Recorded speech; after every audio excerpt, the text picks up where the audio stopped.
drunk, drinking like it's a competition.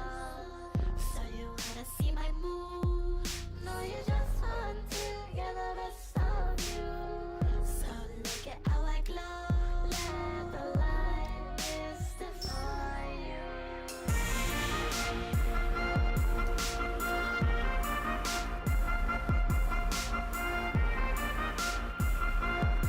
Let me dance, let me glisten.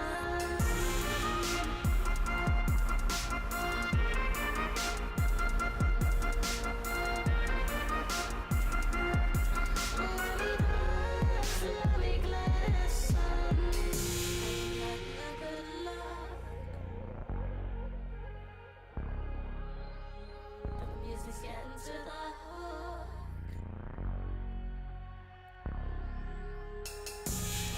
I know but glass. I want to make this all night last.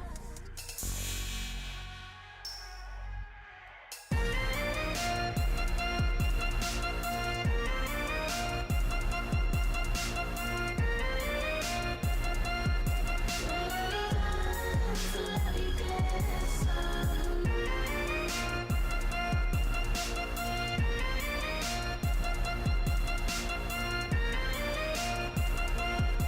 Let me dance, let me glisten. I can see it in your eyes. I got you hypnotized. Keep telling me your lies. I enjoy how much you try. We never touch. Trust the night doesn't hold your back. Watch my hips sway. Baby, enjoy your fantasy. Let me dance, let me glisten.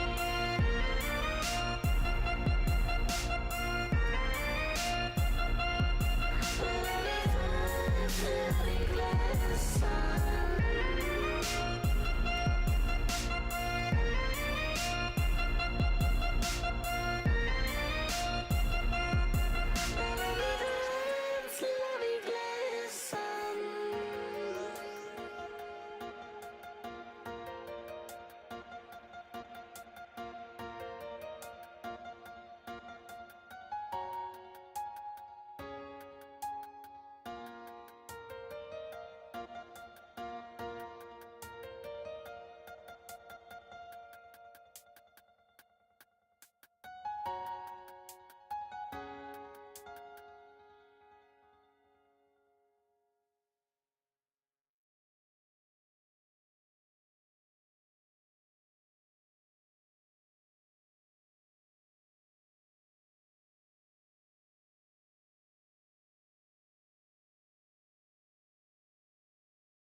Testing.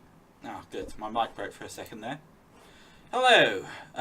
So that was Let Me Dance, Let Me Glisten, which was on the Before Us album, but that was actually the Glistens version, which is exactly the same, except it's got a little extra bit at the end. Then again, I can't talk. When I did my version of Foreman for Before Us, I just tacked a bit on the front. But yes, hiya there, Master Halo 937. You are on time. I'm not quite started yet. I'm just sorting out the game. I'll put on a little bit of music quickly. I just want to, if people want to come in and watch the stream, I just want to give them the chance to do that. So I'll probably not play the whole of this song, but yep, should be back in just a tick.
Okay, there we go.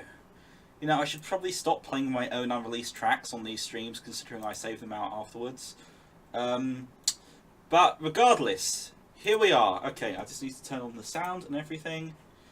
Right, obviously I haven't played this yet. I didn't stream this right when it came out because I was busy watching Solo: A Star Wars Story at the cinema. So, and hopefully there will be sound. I don't hear any sound. I'm pretty sure there's meant to be sound here.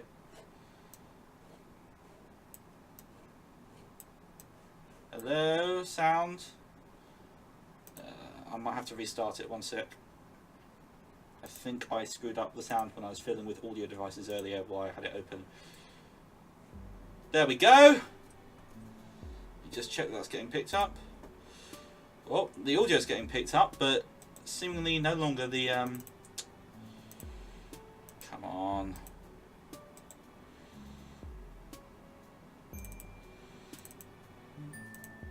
Bum, bum, bum, bum, dun, dun, dun. God damn it.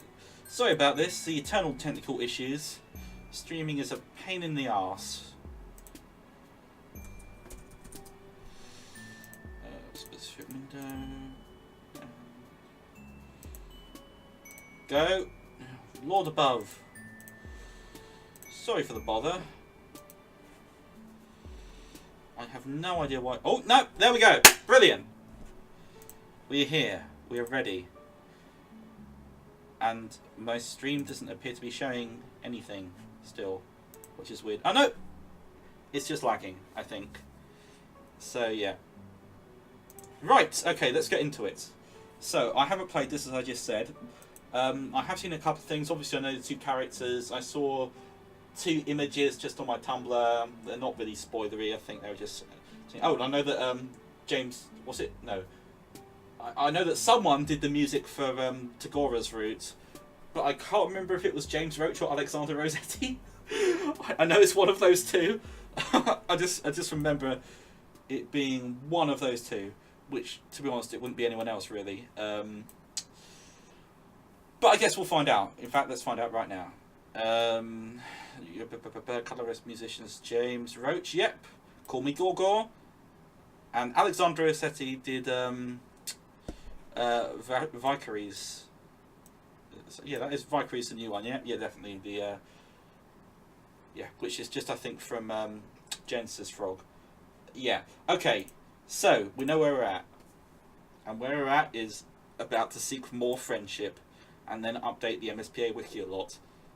It's called Of Right and Wrong Good, with an ED on the end, which is a problem because it was down before from data miners as just Of Right and Wrong.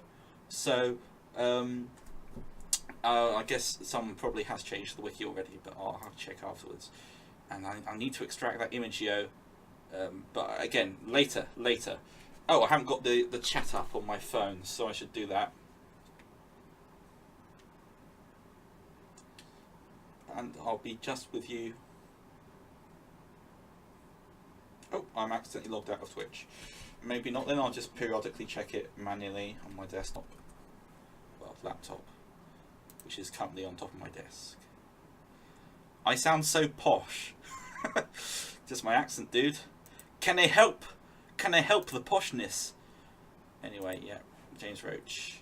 Yeah, sorry, I can't see the chat at the same time because my phone's accidentally logged itself out of Twitch. So I'm not watching. Maybe I can just do it in Chrome. I'm not sure if that will... It probably will work, right? Yeah. And I'll do this while I read this little prelude bit. Fresh from your most recent bout of gratuitous bodily injury and touching scenes of camaraderie, you soldier on. You had a few setbacks, made a couple of silly choices. Yeah, you don't say. I've been picking all the choices, silly or non-silly. In fact, they're all silly. It's just that some work out and some don't, completely randomly and unpredictably. And that's what's fun about Hiveswap Friendship. So one sec. Twitch.tv/ TT. Here it is. Good. Playing Homestuck. Well, it's not inaccurate. And here's the chat. Okay, good, I can see you all.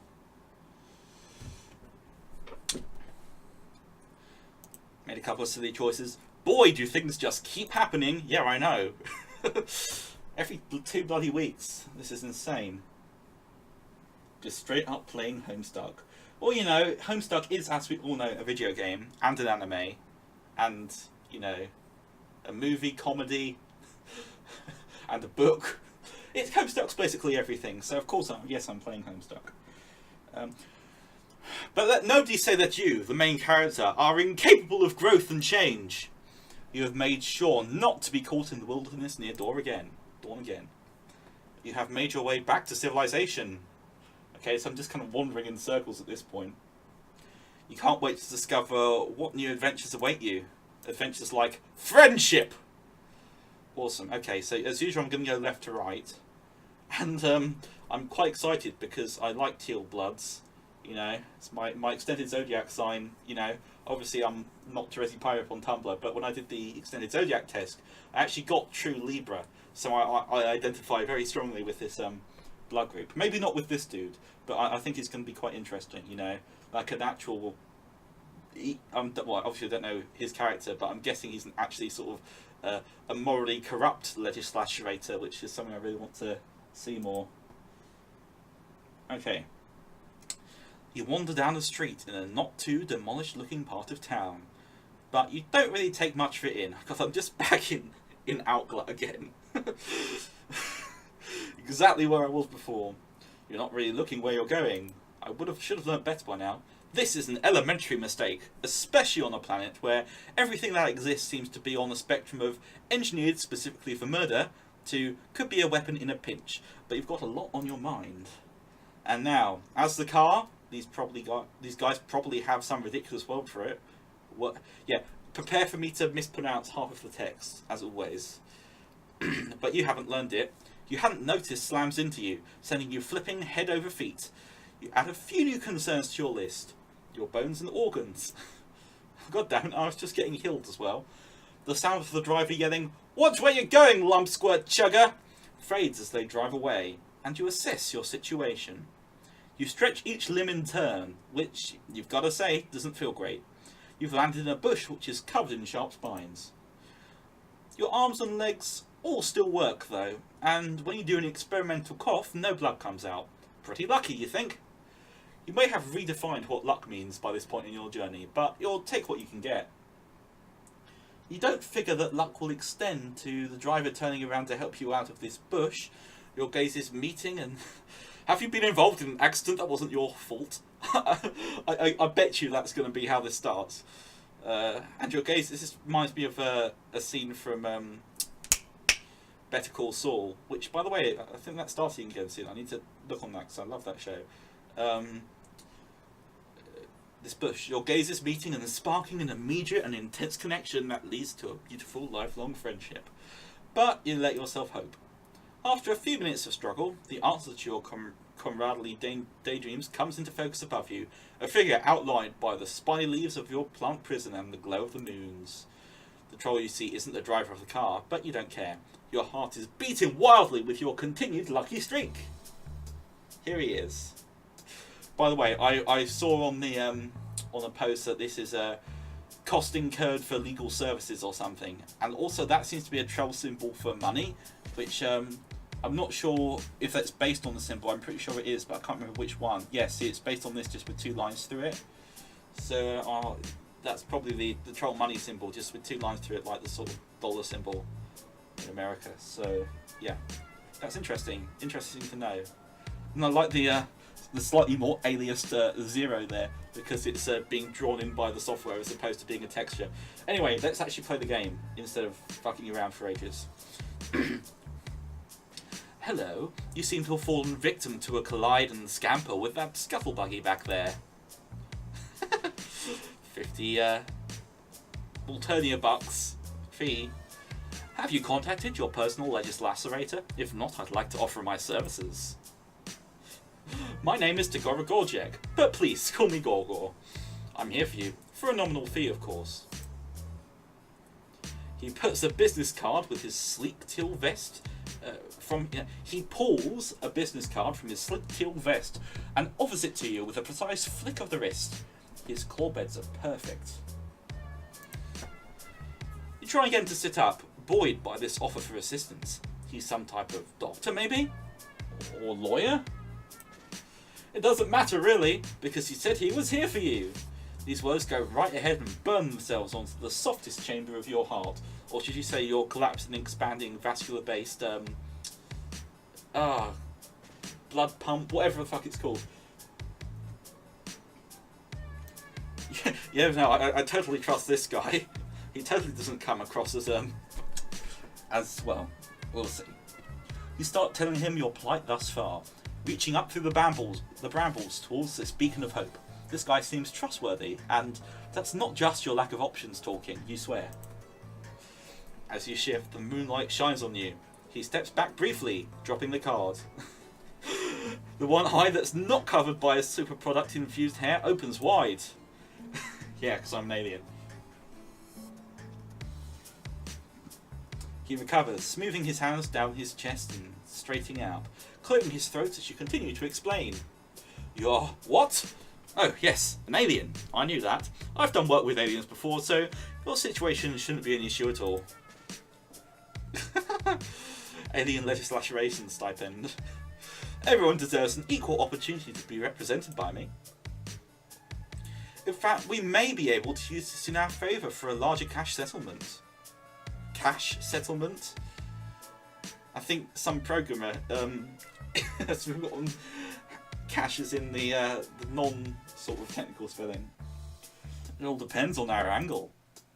Well, we'll see. Maybe he is trustworthy. We'll see. He is charging me an awful lot of Alternia bucks though, or whatever the hell those are. Here, try moving your chug column. You aren't sure why this is necessary, but you wiggle your torso, hoping that's right. You've never wanted anything more in your meagre existence than to follow this specific directive perfectly. No, not that. You add a little hip jiggle. Not so much that he might think it's a come-on, but enough to say, hey, I'm friendly and I know what the fuck I am doing. No, you're the thing that holds up your think pan. Work with me. You continue what you hope is part of a troll friendship ritual, shimmying various parts of your anatomy deeper into the bush until you get to your neck and he clasps his hands together. There we go. That one hurt, didn't it? Definitely a case of column snap, which can get us a decently hefty restitution. Your neck feels fine, or it doesn't hurt any more than the rest of you, but you give him what you hope is a convincingly painful nod of agreement. Of course, you will need to front the initial legislation costs. We may have to injure you further to ensure our case is convincing, but you've got to break a few cluck beast embryos to make you grubble it, as you well know. Yes, I think we may make a mutually beneficial team if we're willing to do what it takes to bring about the justice you deserve. So, what do you say? How would you like to help me help you? He's talking really fast, and you're not sure exactly what to think about your lack of funds or the idea of breaking any more bones, but that smile is sharp and shiny and pointed right at you. You want more of it. Okay, let's get the quick ending. This is definitely the quick ending. Ask him if he does pro bono work. You thank him profusely for his offer to help and explain that while your situation hasn't exactly left you very rich, you'll pay him back in glorious friendship, the most infinite of resources. You lay it on thick. He seems like a guy who can appreciate a good deal when he sees one, and you can't imagine a better deal than this. You reach both arms up, waiting for him to scoop you up out of this pain plant like the gentle baby you are. Sorry, I don't do charity. Such a shame too. I was hoping working with an alien might make for a more interesting day than usual. Lol. He turns on his heel and walks away, his high ponytail swishing behind him. Bad end. Or the small end. Friendship is not a currency. Ah. Okay. Obviously that was very, very short. I just did that for the sake of getting it out of the way. Right. Now let's get back. Blah, blah, blah, blah, blah, blah. Yep, I meet some guy. He's a lawyer. Wants to help me in exchange for a fee, which insists on ticking up at an annoyingly interrupting rate. in the background. There we go. Tell him about the heaps of money you definitely have.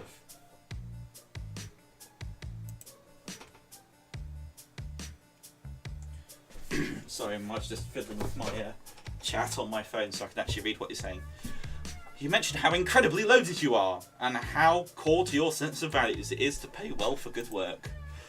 That's what we call good business. Now, get up out of that prickle frond and let's get you presentable. He watches you flail a few times before he sighs, unbuttons his sleeves, and rolls them up to his elbows. Each fold is crisp and even. It takes a while, but you're good at being patient. There is a 12% cost increase for instances of manual labour. It'll all be explained in your bill.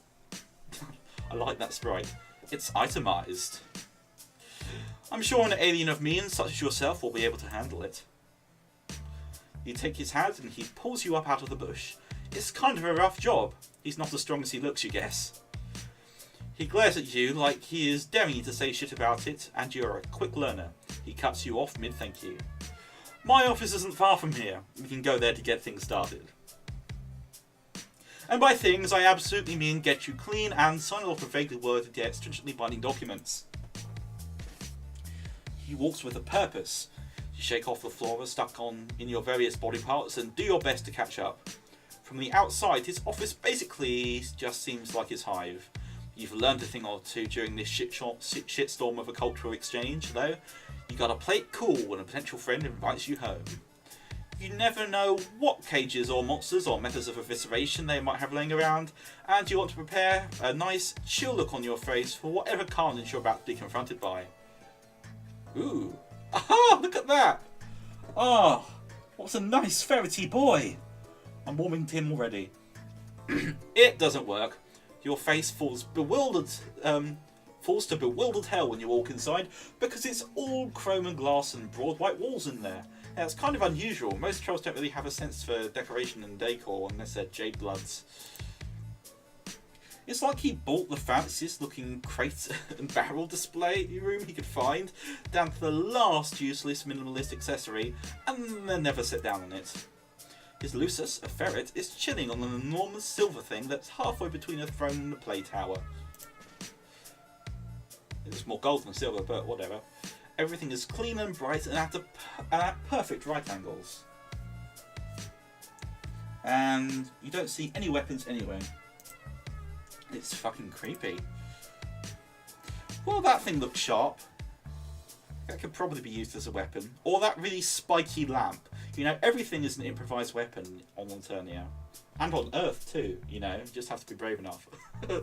You ask him if he just moved in, because polite conversation seems like maybe the best thing you can do. In the absence of something specific to focus your fear on, you're just sort of a little afraid of everything. You're not paying me to learn my life story, unless you'd like to. In that case, no. I've lived here most of my life. I'll go ahead and add that to your bill. You stare at one of the chairs. Should you sit in it? By all means, do not make yourself at home. Head straight to my ablution trap while I prepare our contract. You really want to connect with this guy, and you like how you just vibed there, where you were thinking about sitting your bedraggled arse in his fancy chair, and he could totally tell you were thinking it, but you don't want to be friends badly enough to walk straight into something that has the word trap right there in its name without at least pondering in it for a second. You've become savvier during all this. Oh, Lord above. Which one is the right answer? Well, okay, I don't know which one. I'm going to go with no entrapment, please, because obviously I know what an ablution trap is. It's a bath. But yeah, I'm going to go with this one first and see what happens, because we'll do both anyway. You tell him you would rather stay away from any and all traps, if that's alright. You mentioned that you think that's the better move for both of you. Something tells you this guy wants to know what's in it for him.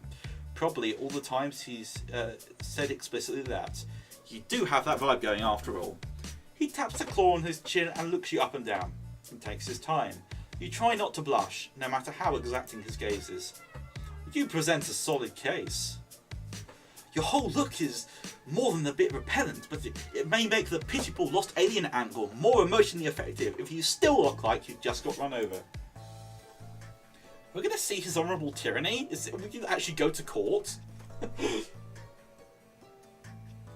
Hey, no spoilers in there, yo. Frown. It takes you a second to realise he didn't just say his physical emotive response instead of doing it with his face. He's giving you a direction. Oh, I see. You stick your lower lip out and try to look as pathetic as possible. Yes, this is really, really working for me. It's awful. Completely repugnant. Your general squalor should function as a simple manipulation tactic, no matter which direction I decide to spin it. The praise makes it hard to keep frowning, but you do your best to keep it up. You even hunch over a bit and shamble a few meagre steps towards him. Great! Yes! That's enough. No need to come any closer. Okay then, we'll skip the hygiene and get straight to the best part. Bureaucracy! Stay right there, and don't get any of your crusty alien orifices near my decor. I'll go print out our contract and we can move on. You pretend you're a statue while he types things, then prints the typed things, then staples the printed things. Oh, did I just skip something by accident? Nope. Professional interest, because I've got a function in my... It's pretty much exactly the same. Awesome. That means I'm doing things right. Okay. His ferret Lucius stares at you with beady interest. You stare back, completely motionless. You wonder how often Gorgor has friends over. Gorgor! I'm actually calling him that. Well, of course I am, because I'm playing as this character. Who is probably the MSPA reader. But he just wants friendship, man. They just want friendship. We all just want friendship in this world. In the world which this character is currently on, which is Alternia. He brings the packet over to you and hands you a pen. Read this, or don't. Sign it either way. It's a standard legislature agreement, tweaked a bit to accommodate your particular situation. You know, you agreed to submit your testimony to be judged and will accept whatever subjugation you receive. You recognise that any potential winnings are to be remitted to me for processing through a local account before your portion can be dispersed to you. In the event of your culling, I will act as executor of your accounts. Blah blah, same old business. I'm sure it's the same where you're from. There are stars at each place you are to initial. That sure was a lot of stuff. You just got told real fast. You were trying to listen, really, but he winked at you early on in his monologue, and it was really distracting, because you couldn't stop thinking about if you could incorporate a wink into a secret handshake, maybe? Anyway, regular legal jargon, yeah. Just like all the times you click to say you read the terms and conditions on any old harmless social media app. That stuff never ends up being relevant. You show off your exquisitely polished John Hancock as many times as it takes. Excellent, excellent. Everything's in order then. Are you ready to head out? Oh, like now? Now? You're not ready. Do you look roughed up enough? Will your bones need to go through any more ordeals? What's the subject later? Does Tagora? No sweep like the one you're fucking in, as they say. Pardon the language, it's an idiom. It means it's time to fucking go.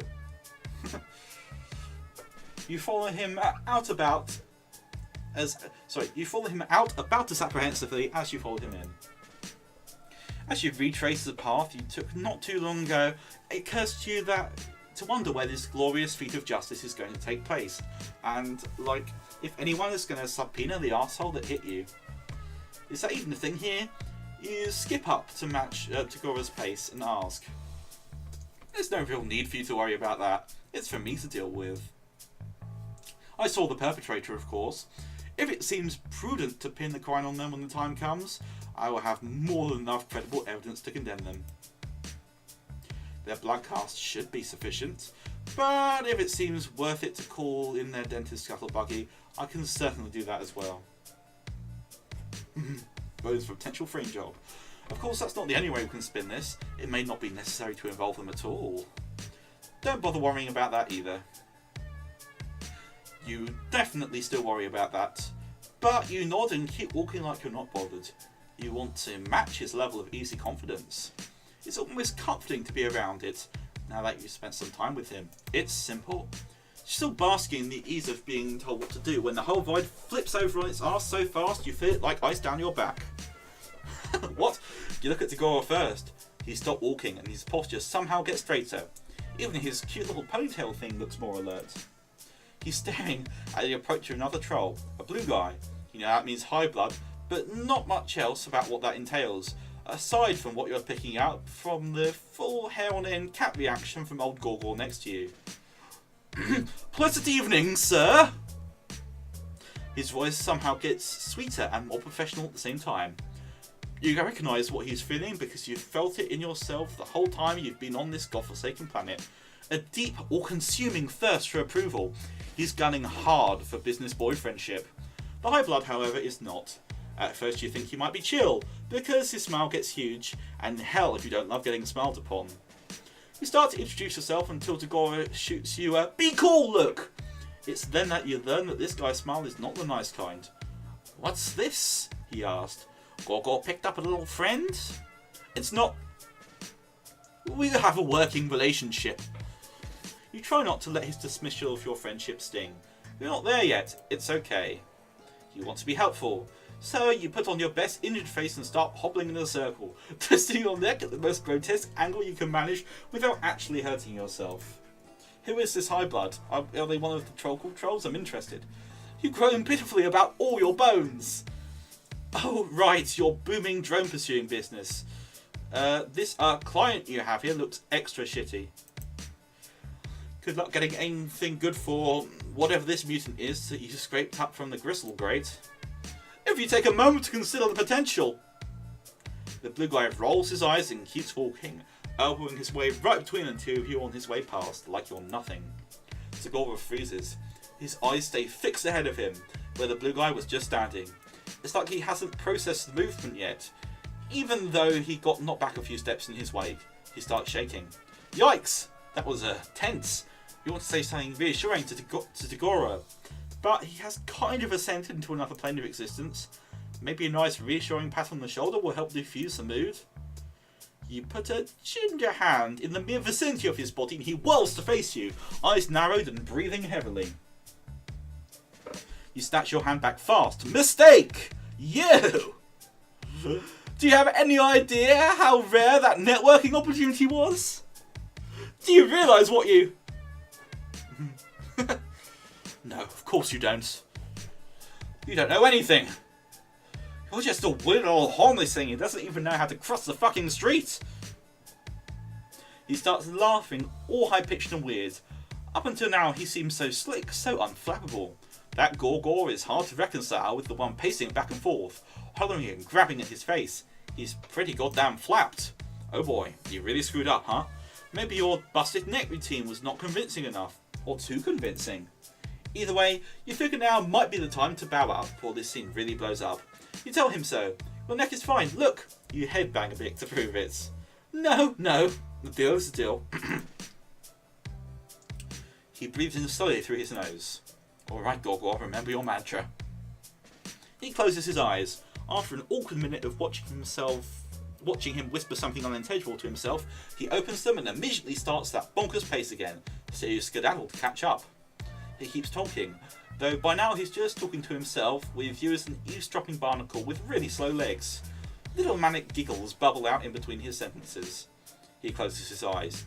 After an awkward minute of watching himself whisper something unintelligible to himself, I keep saying himself, oh, God damn it. He opens them and immediately starts... What the hell? Okay, that was a mistake in the script. We're headed towards justice, alright? Keep walking, we're seeing this through. I've got a bottom line to uphold. Okay, not bad. Maybe things are still cool between you. Maybe this lawyer/client relationship still has a chance to blossom into something more. You venture a friendly type topic and ask him about his mantra. He stops walking and looks like he shat on his Lucis's grave. You don't just ask someone what their mantra is! Maybe not so cool. He shivers, spooked. And... One sec. My phone's died. One sec. Spooked and turns his stanky stare from you to the path you're on. After a moment, he smooths back all the hairs he shook out of place during his freak out, pivots and turns down the side street. Ooh, new backdrop. Anyway, as I was about to say, there are many ways to fulfill the terms of our contract. I was hoping this would lead to a more stimulating evening. I was prepared to get into it with you, for you. But it has become clear this partnership is no longer worth the work. Especially now that I will have to consider the significant career setback I just experienced at your feckless hand. So instead of wasting any more of my time or yours, let's take a shortcut to the same end result, sparing us both the agony of enduring a long court battle in the proximity of one another. Here's your verdict. You're guilty. Guilty? Wait, wasn't it supposed to be the other guys on trial? You look around, panic rising in your chest. Oh, don't tell me. You don't know how the legal system works either. Unsurprising and uninteresting. Oh, this is bad. You'd been so caught up in watching him talk you didn't notice him guiding you straight to the shittier part of town. You know, the part that's all half-demolished hires and creepy noises and drones flying around. Drones like the one that turns to notice you when Tagora whistles, snaps his fingers and points right at your head. Hey, big guy! Over here! An extremely malformed and unviable troll. Just the way you like it. Oh dear. You shouldn't feel surprised at this betrayal, maybe, but you do. For a second anyway. Then you focus on yelling and scanning for possible debris to hide under. Tagora starts backing away as the drone gets closer. There's a silver the next street over. You probably won't make it. But if you do, check your pocket. You choose specified for bad end. Yeah, there we go. That's one of Trista's personal ones. Look, it's got all the different trims. Why isn't my phone connecting again? God damn. Come on. Okay, so that's the bad end, so I should take the bath. Just as soon as everything... Yep, okay, we're good. So, that was good. That was a good ending. I quite like... Tagora's an interesting character, you know. I mean, obviously it's another riff on the whole Teal Blood lawyer thing, but it's an interesting one. I mean, I haven't seen many Teal Bloods until now. Anyway. So I meet the dudes. Maybe this time I'll actually go to the court. We'll see.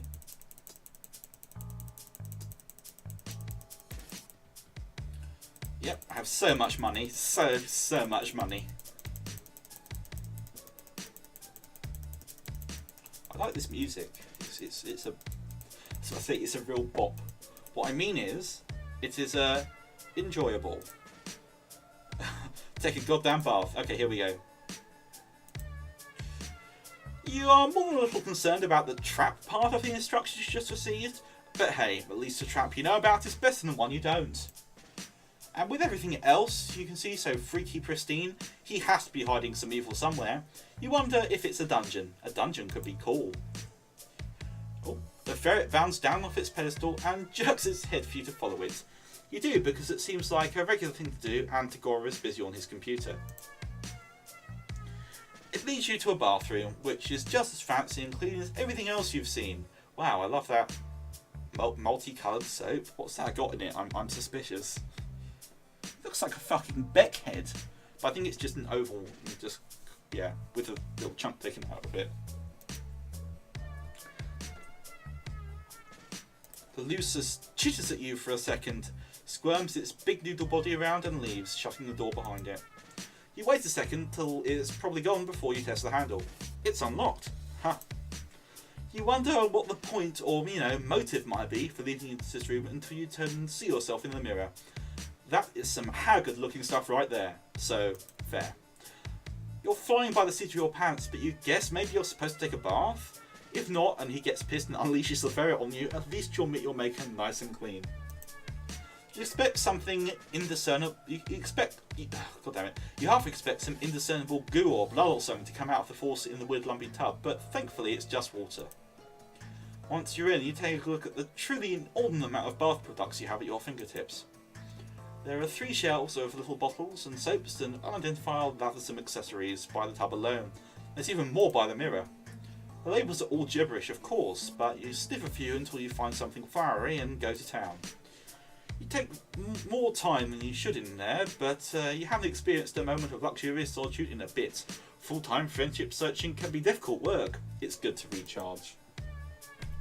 Once you're freshly scrubbed and dried, you slather yourself head to toe with some lotion you find in an iridescent vial. Oh, that's the stuff. You hope he won't mind you using it. He wants you to be presentable, and this stuff is sparkly. You're starting to feel rejuvenated as hell, ready to knock this friendship stuff right out of the park. You leave your dirty, torn up old clothes on the floor, wrap yourself in one of the many satin bathrobes folded on the shelf, and head back out to find Tagora. There he is. He's standing in the foyer, waiting with the contract he typed up for you. When he sees you, his eyebrow ticks up. I see you went with the Rainbow Drinker Serum, full body application. Bold choice. I mean, it's an incredibly rare and expensive product, and I do expect to be remunerated, but I won't lie, it works. Crush, fresh handmade troll cosmetics. And yeah, I'm sure that's made out of, you know, grub parts or blood or something. Yeah, sure, that stuff. You don't want to let on that you don't know what it is, since he seems impressed. Let's see. God damn it, my phone still isn't... God damn you! Okay, let's keep going. Instead, you give his ego a little stroke and tell him you haven't seen such a sumptuous array of self-care accoutrements in so long that you couldn't help yourself. Not everyone takes skincare as seriously as they should. I assumed you were taking forever in there because you'd gotten lost or didn't know how to use an ablution trap. I hadn't considered the possibility that you were just doing your regimen. Noted. Rebate for impeccable skincare. You hold your arms out to admire the well-hydrated sheen you have going on. This time you're not really even bullshitting. It just does actually look pretty good. Tagora seems like he's struggling. He keeps opening his mouth to say something, then changing his mind.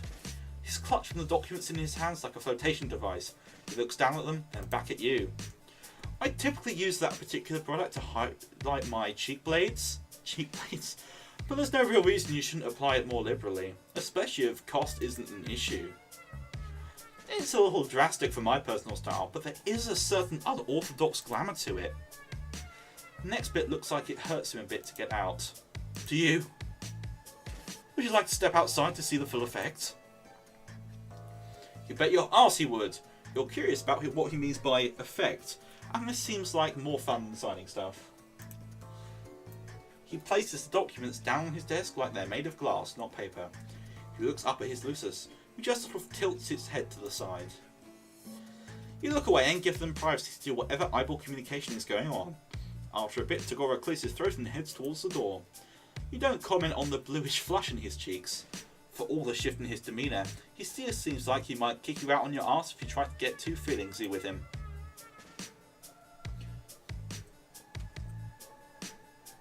Ooh, it's like a sort of iridescent rainbow drinker glow thing.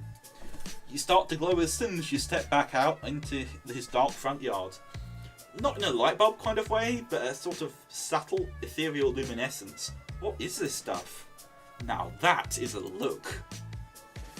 I mean, there's still the unfortunate issue of your homelessness and overall aberrance, but the fact that you're still wearing my ablution robe. But it's cutting edge, I'll give you that. You look almost like a real one. Does he have a thing for vampires? You don't know what that means. Yes, I've got perfectly white skin, and well, I guess I have. I mean, in the art you do, and you're glowing like a rainbow drinker. You don't know what that means, but you want to roll around eternally in the praise part. You ask if the look will help your case. Your case, of course. He bites his lip and looks back through the window at the papers sitting on the desk where he left them. You hope he still wants to represent you, or at least that he'd want to hang out even if he wasn't going to. You don't get a chance to prod though, because right then someone rounds the corner on the sidewalk in front of his hive. Oh, it's the same high blood. Tagora's face immediately shutters into its usual simpering mask. There's an immediately shutters into its usual area. There's an edge of panic around his eye, though. Huh. Wow, Gorjek, what have we here? It's a blue-themed troll, which, if you remember right, means he's a fancier guy than Tagora. Blue-themed. He's grinning like Troll Christmas came early. You can feel Tagora vibrating out of his skin next to you. It even is this guy. When he gets close enough to get a good look at you, he jumps and screeches, "What the bulge boiling fuck?" Tagora is frozen. The corner of his mouth pulled back to show his teeth. And you guys ignoring him in favour of noticing that you're dressed in Tagora's monogram leisure wear, if his look of fascinated horror is anything to go by. You don't really know what makes you do it. You should wait to Tagora to get himself together and do the talking, but you're riding the high of him, almost seeming like he was enjoying your company. Plus, nothing boosts confidence like looking like a beautiful, spooky angel. So you toss your head, put on your best fancy guy voice, and say, "What, never seen a real one before?" You're placing all your chips on this guy knowing something you don't. But when his eyes get huge, he thinks I'm a rainbow drinker. Guys get huge and he starts stumbling over himself to back away down the sidewalk. You know it's paid off. Tagora blinks, then jumps right in, picking up directly where you left off. Surely someone as well informed as yourself knows a rainbow drinker when he sees one. This is amazing. Oh, I love this. The blue guy doesn't respond with anything more coherent than a string of yelps as he hightails it back the way he came. When he's gone, you turn to Tagora and ask him super casually what a rainbow drinker is. He stares at you in stunned silence. Are you telling me you didn't know?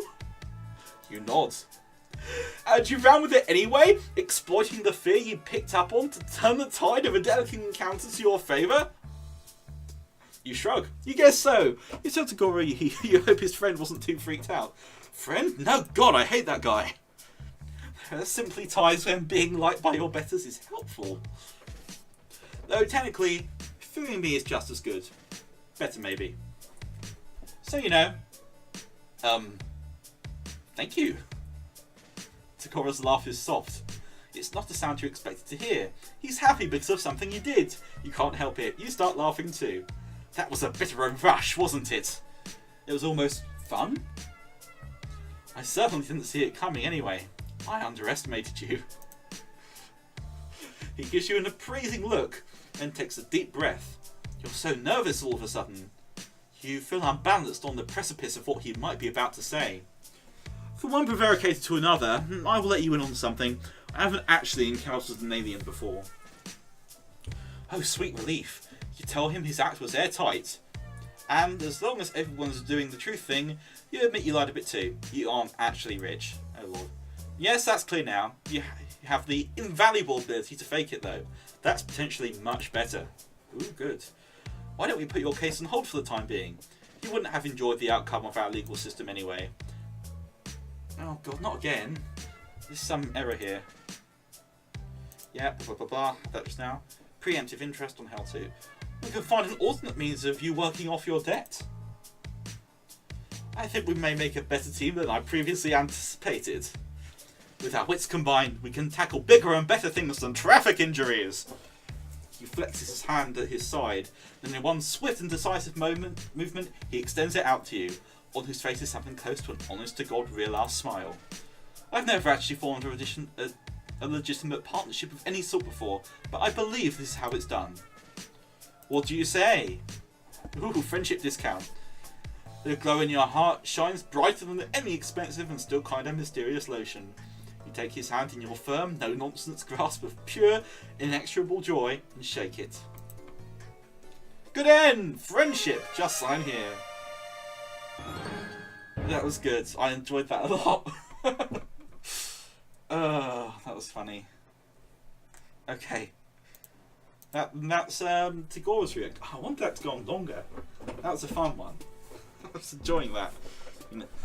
I think it's quite fun to see some of the higher casts, or at least some mid bloods. I mean, we've seen some higher casts, but in this previously, but it's all just been a bit, you know, murder, psychopath. You know, that guy was a bit more interesting, a bit more kind of believable, I guess. I mean, as much as anything in this is. But yeah, I think the mid-bloods are interesting. The J-bloods were interesting lore-wise, but I liked him more as a character, I think. But anyway, now we see how we think of another low blood. We've got Vicary Retite, or Vicare Retite. Ratite? I'm not actually sure. We'll find out. Well, actually, no, we won't because there's no audio. I'll have to make a decision. Oh well. It's not like anybody pronounces the troll names the same way anyway. Okay. So. Oh, I'm right back at my rocket. Huh. It's probably best for you to stop trying to predict what's going to happen to you at this point. Everything that's happened so far on this planet has been kind of chaotic. In fact, you're ready for something more familiar. You head back to the site of your abandoned spaceship. Sure, it's smashed beyond repair, but it's a little slice of home. Maybe at least 1 or 2 pieces of it are fixable. You march off in what you think is the right direction. But when you get there, you're not alone. A little guy in a hat and big goggles is standing there, gazing at your spaceship, maybe assessing it. As you watch, he breaks off a couple gears and stuffs them in his pocket. Hey! You clear your throat loudly. Ooh, this is a bit of music. Good galloping! I should probably do like a, Good galloping gravy! Oh, I have never seen the likes of you before! What strange wonders the heavens have rained down upon us today! You quickly lose any indignation you are building up. He's smiling at you, and his words seem at least somewhat amicable. Maybe you got this all wrong. Maybe this is the next person you're going to get chummy with. You cut right to the chase. No point in beating around the ground leaf covering. That's probably what they call it on this planet. You let this guy know you're the proprietor of the spaceship he's stripping, and you're in mighty need of a good friend. A friend, eh? A bosom companion? A pal about down? I've seen nary Tommen, Dickus or Harry around these parts who might fit the bill. You're kind of trying to imply that this guy could be your friend. Is it too late to say that now? You trifle and pry it with your eyebrows. As for me, day-to-day matters here on Alternia interest me not, for I only care about hurtling at great speeds through the boundless expanse of the cosmos. That's right, space! It is spaceflight that consumes my every waking thought and all my ardour. As in accordance with my duty as a future Alternian crusader, of course. No oxygen, no wind, a total vacuum. That's the life for me, alright. Flying in space. Tally-ho, you know all that. Above the atmosphere. Not within the realm of gravity's purview. Wouldn't have it any other way. Right. You get the feeling you're missing something. This guy seems really defensive about his interest in spaceflight. Like maybe he's trying to say something totally different. Whatever it is, his internal conflict clearly takes precedence over your issues. He seems like a great candidate for a friend, despite the fact that his voice sounds like... Oh good, I was thinking along the right lines. It belongs over in Israel about World War II. I have just one query for you, sport, if I may be so bold.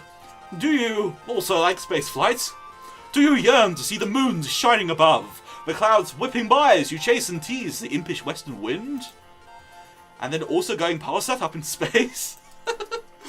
Okay, I really want to continue this as soon as possible, but I'm going to do the bad end. Tell him you're not so sure about spaceflight. His eyes widen. Do you see them sparkle? Ah, I see. You're an individual with a more sophisticated palate. Oh, I get it. Because I remember it said on his troll call thing that he has absurd things about non-interstellar flight. So maybe he's, okay, a real connoisseur of the buoyant arts you are. Someone like you could never be satisfied with the anemic affair of travelling through the inky blackness of the galaxies. I believe a drawn to my hive is in order. Let's get a wiggle on. Yeah, okay, so that was actually the good route. So I have to do the bad route, the quick end in a moment. Lord above. What on earth is that? Is that some sugar on my desk or something? There was a lot going on there, but you understand that he wants you to follow him. Nice hive, man. Nice hive. The friendly guide takes you to a building where all of the rooms seem to have been balanced on spindly-looking stilts. The hive soars above you up into the sky. He gestures to a little platform attached to a pulley system, like a rudimentary elevator. It brings you up to a small, dark room. His house is pretty much what you'd have guessed. The walls are covered in star maps and pictures of spaceships.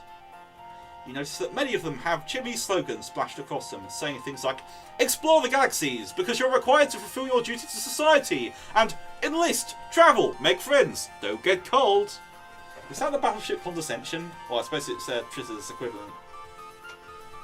Look at these interesting ships. Don't see much sort of Alternian spaceships other than the battleship Condescension in Homestuck, so this is interesting to me. It's like one looks like a manta ray. Anyway, your new friend doesn't seem too happy as he looks around the place. Just the hive for a dedicated spacecraft enthusiast, isn't it? Yeah, no, he actually wants to just fly planes. You nod. We're not sure what this is leading to, but no one ever went wrong relying on non-specific and plausibly deniable agreement. Who am I fooling? You've rumbled me, potential new chum. What you see before you is a collage of falsehoods. I'm nothing but an avatar of baloney. In truth, the myriad temptations and desires of space do nothing to tickle my biscuit. The thought of participating in the glorious eternal conquest gives me the screaming memes. My interest lies in something a little lower down. He reaches up and peels back one of the posters. Behind it is another poster, this one showing a view of clouds in the night sky. Behold my shame! The truth is, I long to toss and turn within the grasp of Mistress Gravity's sweet fingers. To traverse the sky! Can such a thing be? Imagine flying within the confines of Alternia's very atmosphere! Defying the very conventions of what we all know to be true. Instead of down, up! Instead of falling, soaring! Can you imagine? Can you see it before you? Could you ever dream of the existence of such a flying machine? Oh my god. Tell him airplanes exist. Okay, let's do that first.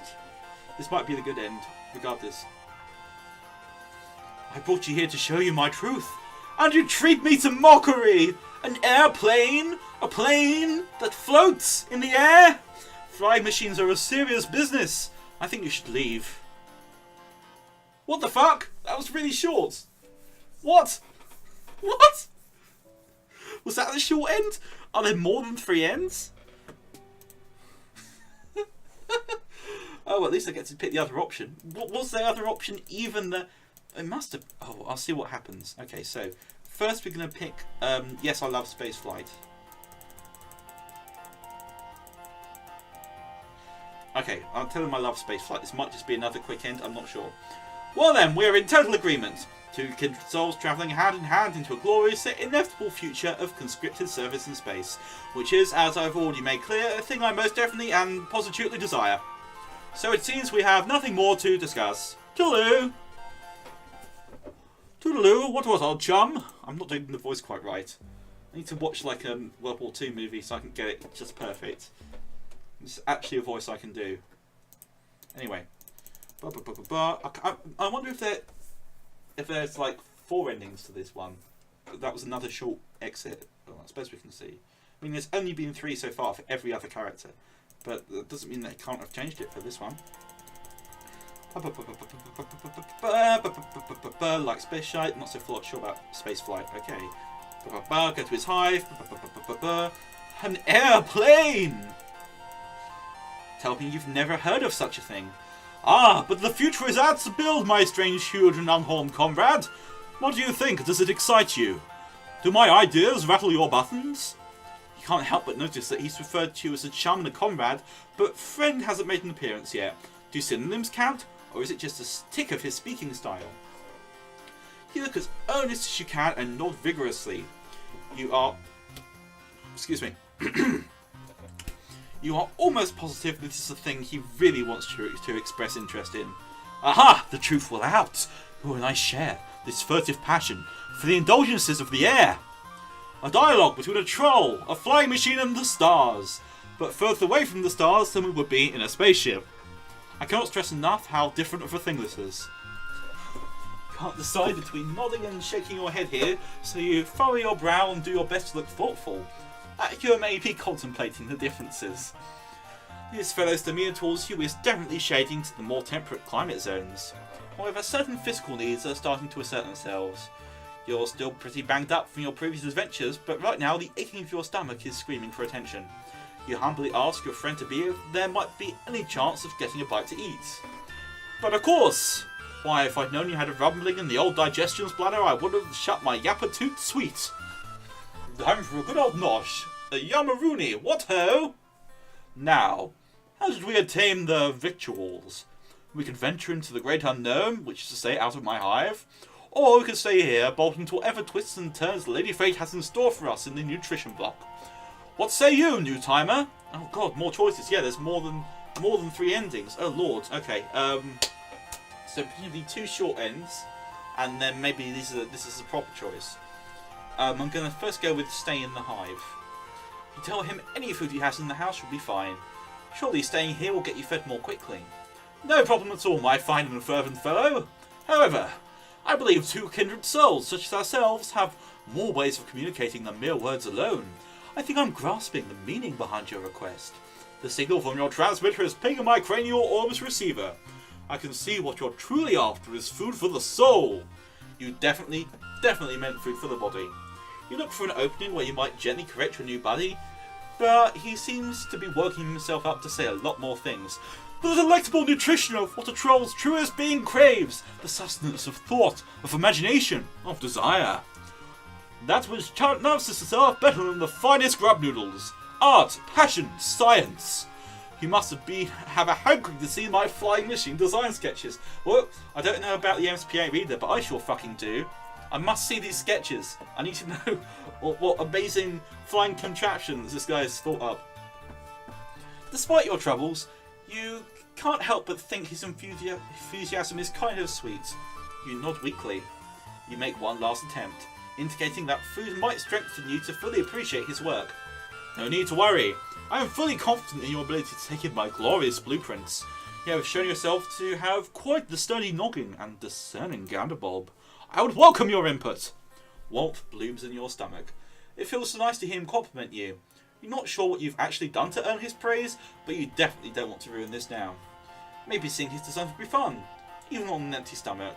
Maybe it will nourish you on a level that will help you forget about the prosaic, earthly nourishment that you thought you wanted. You tell him you're in. Not so fast.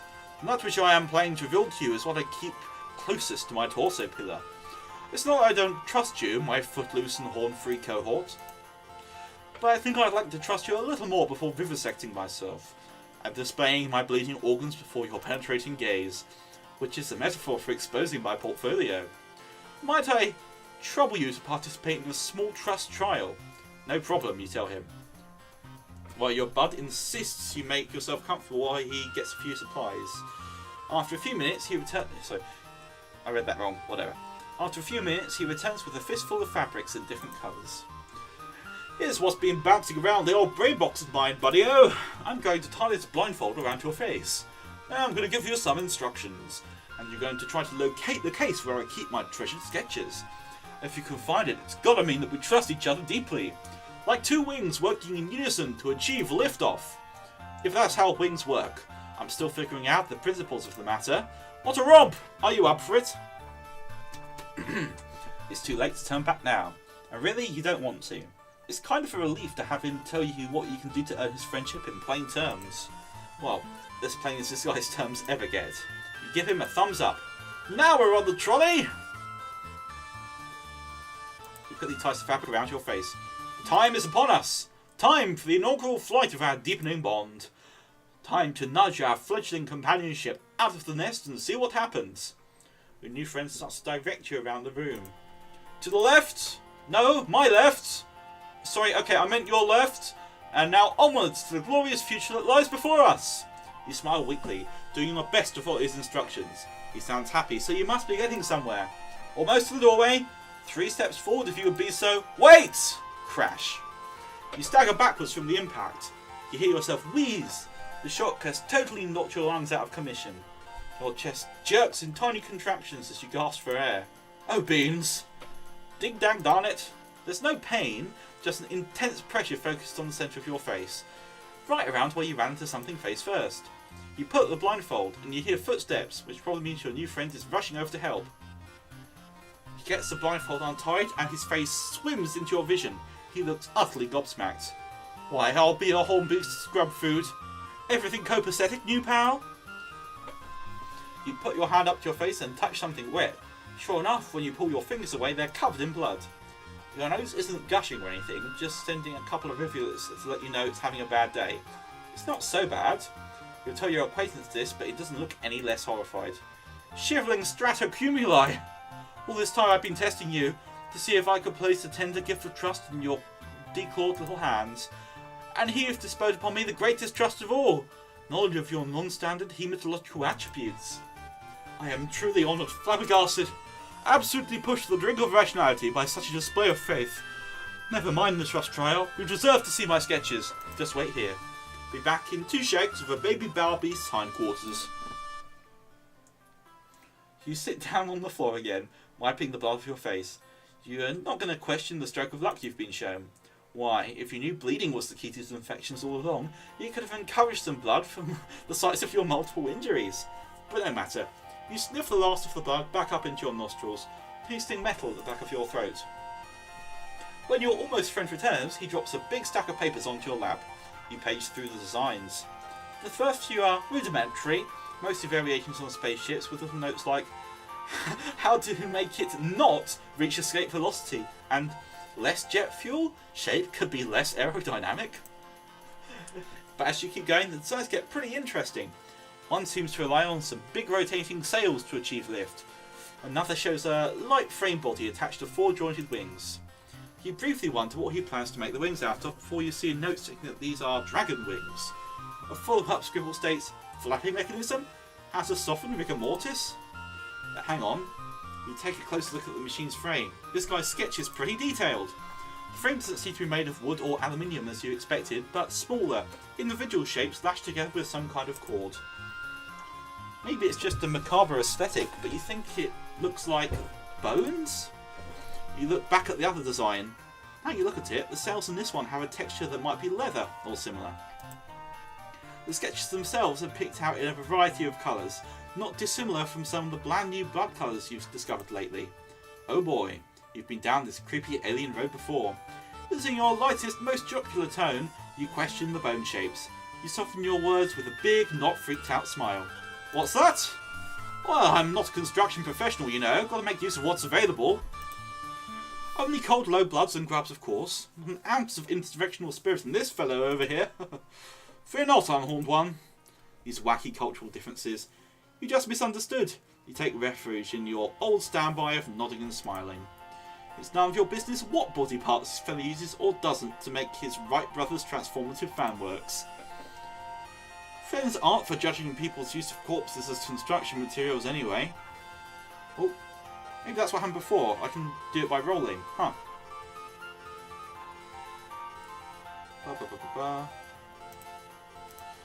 You know, when you crash landed on my planet, I had no idea what to think. Valkyrie, old boy, you've really shot the balls now. That's what I told myself. Telling an alien about your flying dreams? That's rough of the kitty, no doubt about it. But now that we're here and you're having a looky-loo at my sketches, I'm thinking it might have been right for us to meet all along. Perhaps the work of the capricious Madame Destiny? Surely he's about to say that you are friends. You can almost taste those sweet, friendship-affirming syllables coming from his mouth. You are just seconds away from that coveted F-word. Or are you? Maybe you've misconstrued everything. You look back down at the sketches. Bones in this one, bones in that one.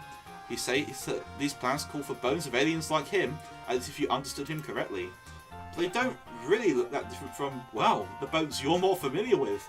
Your own bones. Your bones, which have already gone through a lot today, and maybe seems he's going to harvest the bones. No. In a kind of harvestable condition, if one was so inclined. You clear your throat. He's not in the market for these materials right now, is he? Like, right now? The friendly guide doesn't understand your question. You're not going to push it, but you do risk a quick glance to yourself, then back to him, then back at yourself, just to see if he's checking out the stuff, so to speak. When you look back at him, he looks aghast. Oops.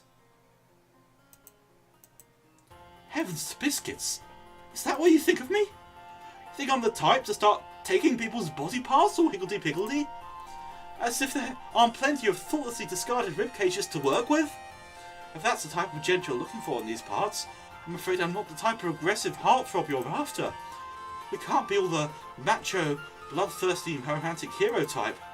ready to whip out our organ harvesting tools at a moment's notice?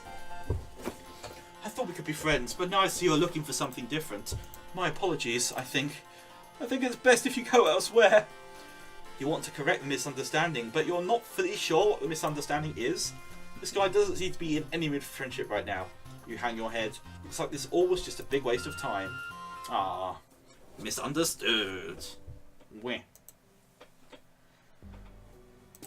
Okay, that was pretty good. I want to see where the good end goes, though. So I have two small options to move past. Not interested in space flight.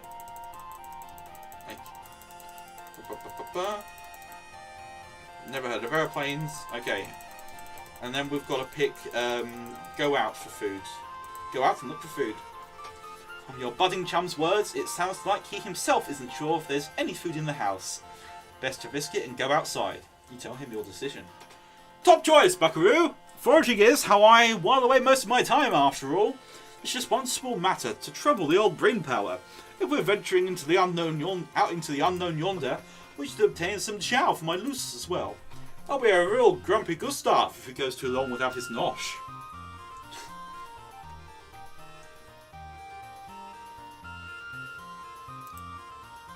You draw yourself up proudly. It's taken a lot of bizarre run-ins and harrowing cliches, but you know all about Lucius's.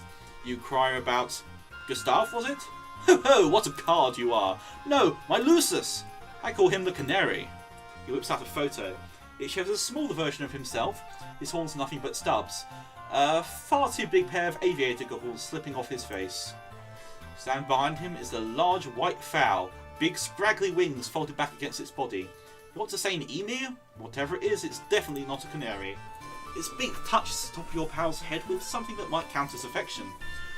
He's not a persnickety sort. All kinds of bugs and leaves will tickle his fancy. Shall we away? Shall we greet the horizon that rushes forward to meet us with astounding grace? Shall we give ourselves over to the current of time's great river? Sure, you tell him. You can leave the house. It's getting a lot easier to pay attention to only the words the guy says that actually make sense. You kind of enjoy his way of speaking though. If nothing else, it gives you the feeling that he's really excited about this food quest you're going on together. Your alien pal leads you back down through the police system and outside again. The trip is not so easy on your bruised ribs. The thing about walking is, when you walk, your body moves. You've had better times, is all you're saying. You indicate as much to your companion. Oh, all above. Didn't mean to do that. Oh boy, I hear. Moving while attached to alternative surface is the worst kind of hooey. The moment when autonomous flight is invented trembles ever closer to the present. I'm pretty sure that at some point in troll history you guys did have aeroplanes, you know, before, you know, they kind of became defunct because you have spacecraft which can also fly in the atmosphere, like how you saw various ships doing when, what's the name, Trizza bombed outlet in Hiveswap at 1. Blah, blah, blah, blah. Autonomous flight is invented trembles ever closer to the present. Can you hear it approach? The wail of a distant klaxon, the call to adventure. It beckons us forward through the years, a golden thread stretching ever onwards to that glorious inevitability. That's not what you meant, but his excitement cheers you up a little. Maybe you will feel better in the future when someone invents flight on this planet. Certainly by that time you'll either be further along in your healing or dead. Either way, thinking about that future brings a little rosy glow to your heart. You ask your buddy where you're going next. The world is our bivalvular sea critter. We'll go wherever the wind calls our names. Great.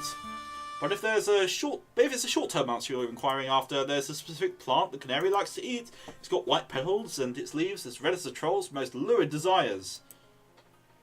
Could you give a holler if your bulbs fall on something of that persuasion? You agree to keep an eye out. You continue trudging along beside him, wincing whenever your steps jolt your injuries. Maybe a little conversation will help distract you. You ask your new friend what got him so interested in flying in the first place. What could be better? Up there, free of worldly concerns. The wind in your face and the horizon at your back. Seeing the continent spread out below you. Finally feeling that your personal aesthetic is appropriate to the given circumstances.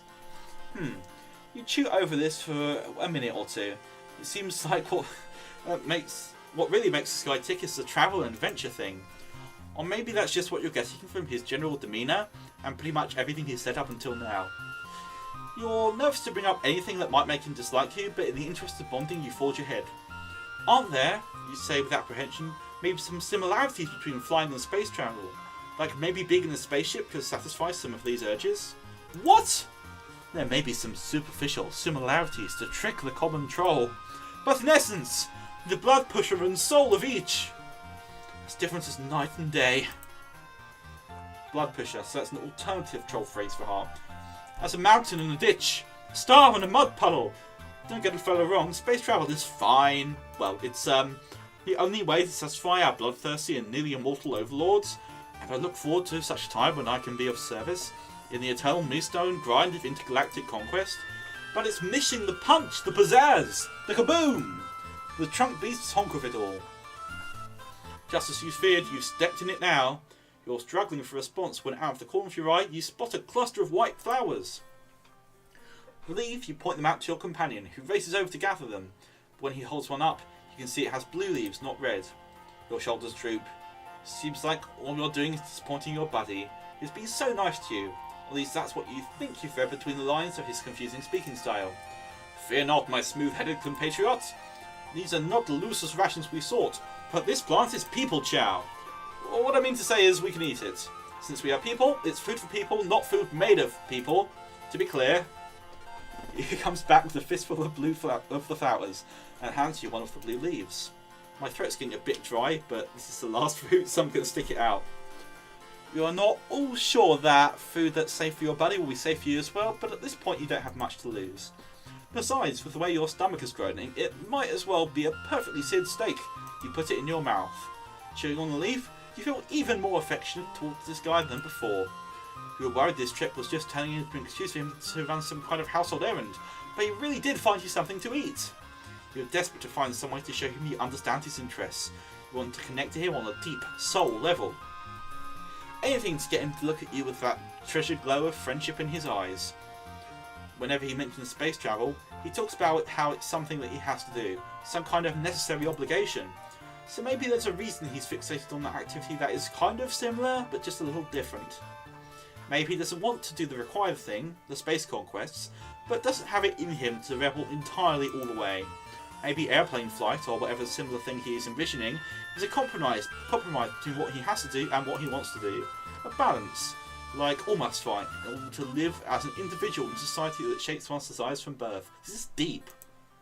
You cautiously open your mouth. Heart pounding, you venture to ask your pal if he would rather not satisfy the demands of the bloodthirsty overlords. If maybe part of him wants to get into his flying machine and, well, leave? For real? He seems taken aback. Maybe you should never have said it. What a huge mistake. You've probably pushed his friendship out of your reach for good now. Panicking, you point to the side. Then you see a big field of white flowers in that direction. Your potential friend leaps to action, seemingly also glad to be given a reason not to answer this question. He races forward in the direction you indicated. In a matter of seconds, there's a yelp and your new acquaintance vanishes. Instantly you realise your error. You didn't look where you were pointing. While walking, you unwittingly came close to the edge of a large cliff, which your companion has now disappeared over. Is he going to come back up on a dragon or something? You race to the side, or like a bird, your stomach flooding with fear. This is absolutely opposite of what you wanted. You look down in horror.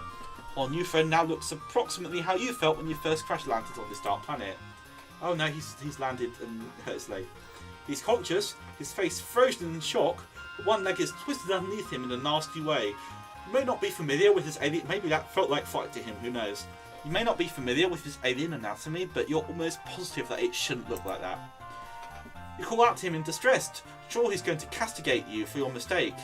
The strangeness of his language won't make it hurt any less to lose this guy's trust forever. What ho?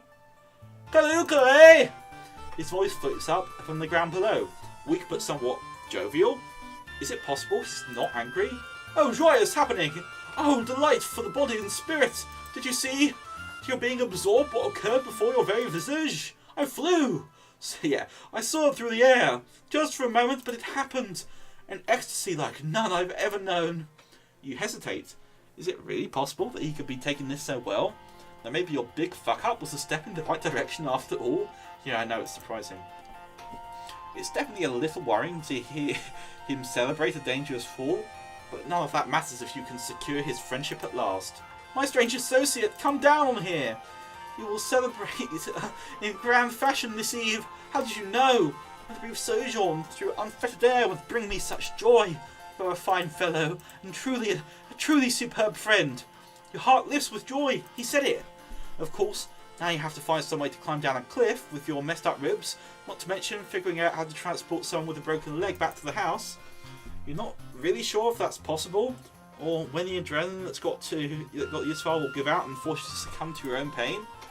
But with a night full of difficulties ahead of you, you couldn't ask for a better balm knowing you'll face them hand in hand with your friend. Assuming he didn't hurt his hands as well. No matter. You did it! Victory! Now, these are really unpredictable. Okay, nothing too wild in that one, but it was interesting. There was an extra ending, short as it may be, you know. Who wrote these? Let's have a look. Not Hussey. Magdalena Clark and Lalo Hunt? I have no idea. God damn it, Hussey, write more. Whew. Yeah, Gina Chishon? Gina Cheshon? I don't know how that's pronounced. Wow. Yeah. Nice. Quality assurance, Sandra Crawford. Interesting. Interesting. I've looked at this before. Yes, anyway. That was Volume 4. Two new trolls. I think I liked Tagora's route better than... what's his name? I've forgotten his name. No, Valkyrie Retites, or however it is pronounced. Not because I dislike Valkyrie Retite. I mean, he was a bit more kind of one note. But I also think they didn't really do that much with his route. You just kind of hung out with him while he talked about airplanes, and then, like, he just talks about it, and then he falls off a cliff or rejects you. Which, I mean, is kind of more interesting when something happens. Bit of world building. I mean, there was a bit of world building, but, you know, you might go out and do something. I wish there was a bit more graphic. There were a bit more graphics in this game, but I suppose it's meant to be really simple and really fast turnaround.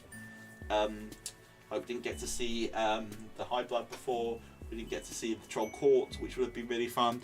But yeah, I think maybe they could have done a bit more on Valkyrie's route. So yeah, but I did like Tagora's a lot. I think it was quite enjoyable. So yes, that was yeah. I was just looked at the thing again. Yeah, he does remind me a bit of Jake. A mix between Tavros and Jake. Yeah. That's pretty accurate, you know. I was definitely getting Jake vibes myself, but with a focus on flying rather than adventure. So yeah, that was Volume 4, and that went on for a little while. That was good. That. Thank you for coming. If you stuck it out, yeah, I hope you enjoyed it too. I enjoyed playing these a lot. So yeah, this one will be up on YouTube and added to my playlist. I probably won't be so lucky as to get the character select screen thing. What's it called? Thumbnail randomly generated as I did for the last 2 times in a row. But yeah, it'll be up there. I've played all of the other installments of Hiveswap Friends them the day they came out and streamed them, and they're on YouTube.